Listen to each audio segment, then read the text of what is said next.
Mr. President, I ask unanimous consent that I be permitted to complete my remarks. Without objection. Mr. President, I rise today to urge my colleagues to take up a piece of legislation that I'm sponsoring that recently passed the House of Representatives, the Searching for and Cutting Regulations That Are Unnecessarily Burdensome Act, or the Scrub Act, S-C-R-U-B. Federal regulations today impose, by some estimates, a crushing burden of $1.88 trillion on our economy. That's roughly $15,000 per household, and more than the entire country's corporate and individual income taxes combined. Excessive and often unnecessary rules imposed by unaccountable Washington bureaucrats strain family budgets and create conditions where small businesses struggle to create jobs. Nevertheless, the regulatory burden keeps growing year after year. The Code of Federal Regulations is now more than 178,000 pages long and contains more than 200 volumes. Since 2008, regulators have added on average more than $107 billion in annual regulatory costs. And as we near the end of President Obama's time in office, Americans should be prepared for a deluge of new rules.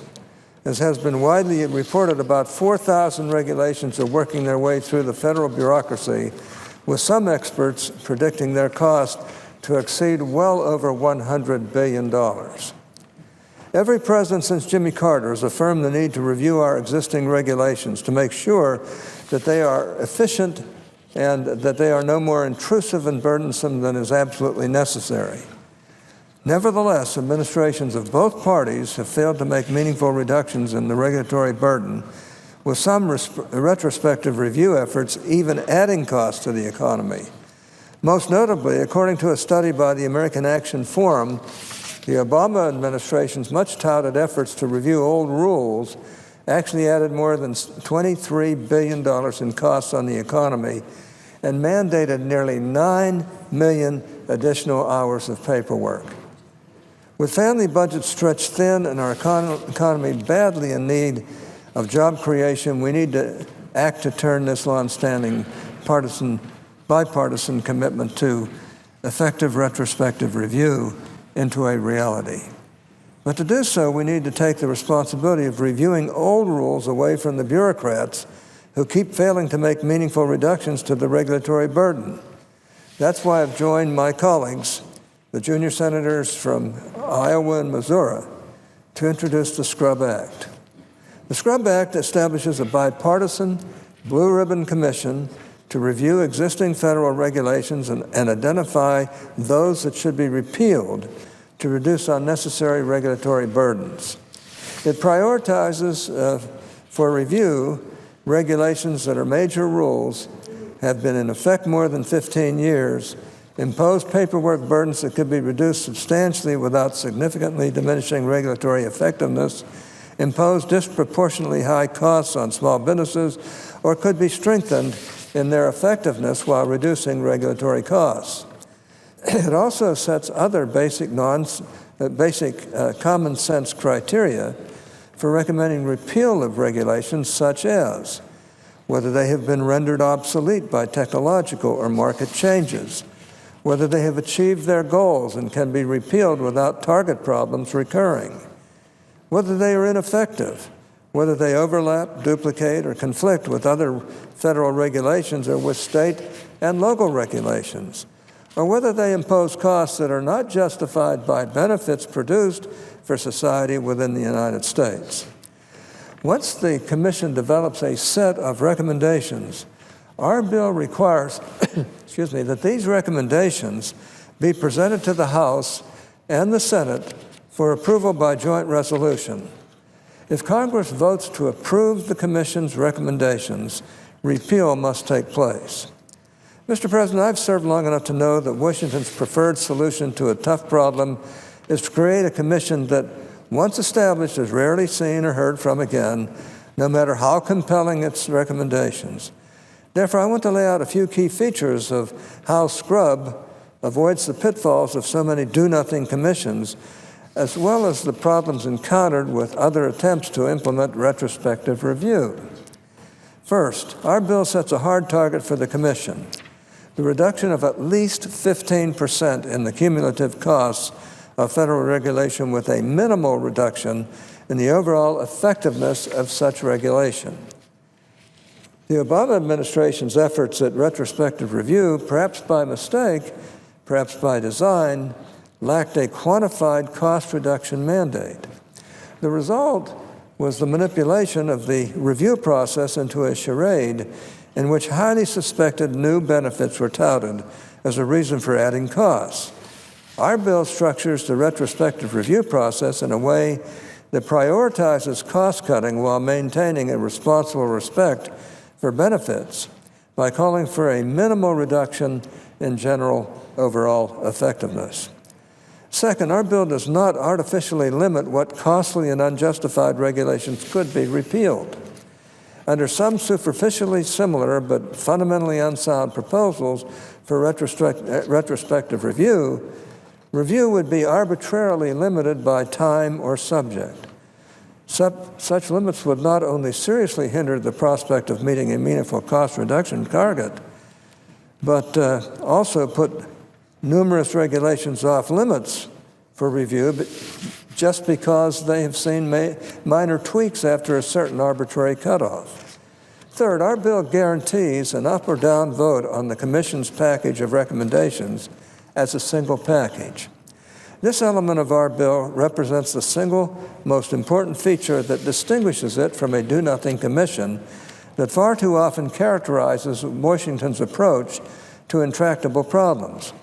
We should be under no illusions that every single special interest in town is going to fight to preserve the favors they have won by manipulating the regulatory process over the years, and gathering the votes to get the Commission's recommendations enacted will certainly be a difficult endeavor. Following the models of other successful means by which Congress has addressed situations in which the costs are concentrated but benefits are widely dispersed, it is absolutely vital that the Commission's recommendations be packed together as a single bill, not subject to dismemberment by amendment.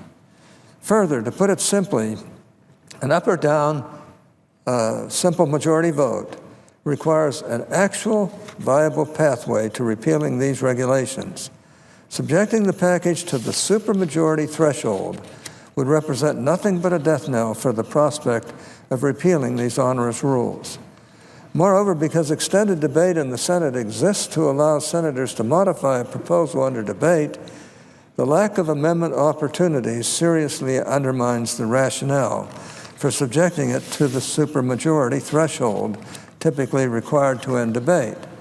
And this carefully tailored exception to the cloture rule is hardly a wild departure from precedent. Rather, it follows the precedent set by numerous other pieces of legislation, such as Trade Promotion Authority and the Congressional Review Act, both of which have long earned bipartisan support.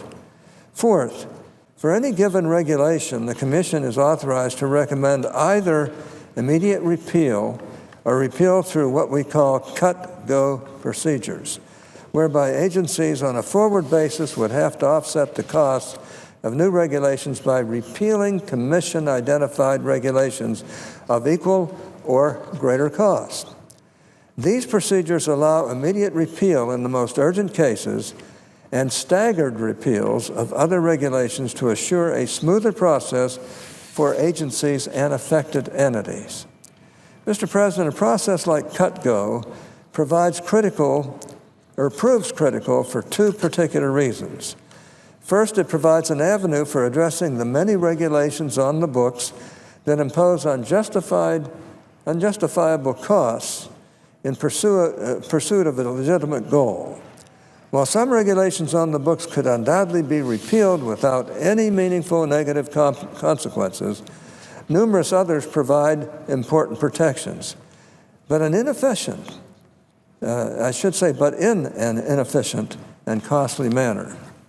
The cut-go process allows agencies to repeal costly rules and replace them with more sensible ones, for example, prescribing performance standards instead of specific, oft-times outdated technology in a manner that reduces costs on the economy while maintaining or even improving regulatory effectiveness. Second, the cut-go process holds agencies accountable to Congress's laws, a perennial problem in the regulatory process. Bureaucratic agencies, so often devoted to increasing their own power and insensitive to the costs they impose on the economy, frequently use the excuse of limited resources to avoid retrospective review.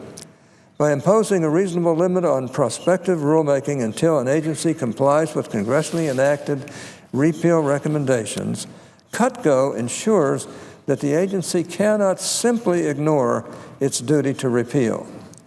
Mr. President, these are just a handful of the numerous reasons why the Scrub Act provides a uniquely visible pathway to accomplishing the long-standing bipartisan goal of repealing outdated and ineffective regulations. I want to thank my colleagues on both sides of the aisle, and both sides of the Capitol, by the way, who have joined in support of this bill, especially Senator Ernst for her leadership on this issue in the Homeland Security and Government Affairs Committee. Even though she has only been in the Senate for a year, her strong and effective leadership on this issue has been a model for how to hit the ground running. I call on my colleagues here in the Senate to follow the House's lead and pass this effective common sense approach to rooting out unjustifiably burdensome regulations. And as I also understand it, the House has passed this bill just today.